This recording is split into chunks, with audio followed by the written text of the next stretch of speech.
ವಿಶ್ವ ಪರಿಸರ ದಿನಾಚರಣೆ ಅಂಗವಾಗಿ ಮುಕ್ಕದಲ್ಲಿರುವ ಶ್ರೀನಿವಾಸ್ ಆಸ್ಪತ್ರೆಯ ಕ್ಯಾಂಪಸ್ ಆವರಣದಲ್ಲಿ 250 ಫಲ ನೀಡುವ ಗಿಡಗಳನ್ನು ನೆಡುವ ಕಾರ್ಯಕ್ರಮಕ್ಕೆ ಚಾಲನೆ ನೀಡಲಾಯಿತು.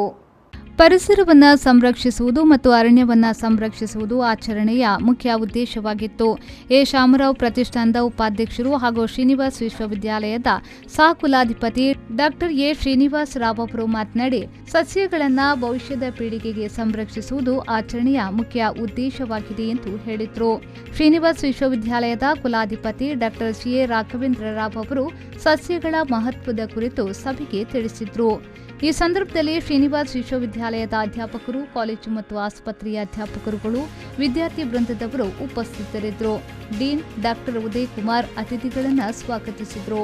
ವೈದ್ಯಕೀಯ ಅಧೀಕ್ಷಕರಾದ ಡಾಕ್ಟರ್ ಡೇವಿಡ್ ರೊಸಾರಿಯೋ ವಂದಿಸಿದರು. ಬ್ಯೂರೋ ರಿಪೋರ್ಟ್, ವಿ4 ನ್ಯೂಸ್, ಮಂಗಳೂರು.